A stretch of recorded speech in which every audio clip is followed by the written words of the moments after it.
Right. Good evening, everyone. First of all, can I say how pleased I am to have this chance? Or alternatively, we can make sure... We discussed, of course, the situation in Iraq. I welcome very much the efforts that have been made by Mr. Brahimi on behalf of the United Nations to find the right way forward, the right political way forward. I think the circumstances will require us at some point in the near future to have a new United Nations Security Council resolution that will allow us to plan this way forward of political transition in Iraq. And there is, of course, absolute agreement, I think, virtually across the international community about what we want to see in Iraq.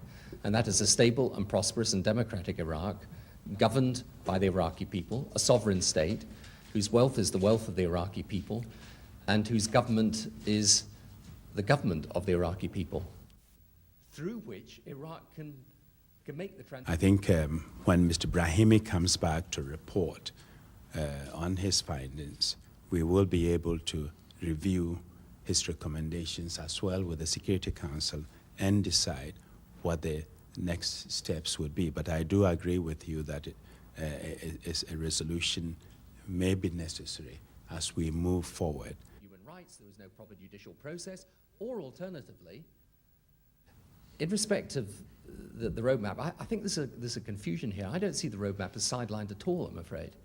I mean, until we manage to get in place the basic elements of security so that we can then start, if you like, a cooperative, bilateral approach that the roadmap sets out, then inevitably we're going to be looking for other things that can, in the meantime, allow us to make some progress.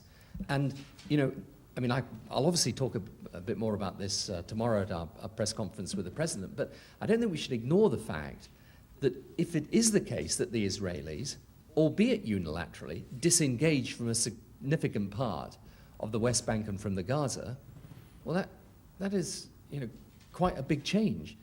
Focus on the political and military aspects of the engagement. The withdrawal from Gaza should be seen as a first step, because we also have to deal with the issue of the West Bank. And I would hope that what has happened does not foreclose moving ahead and working through the roadmap and ensuring that two states living in peace side by side, Israel and Palestine, is established.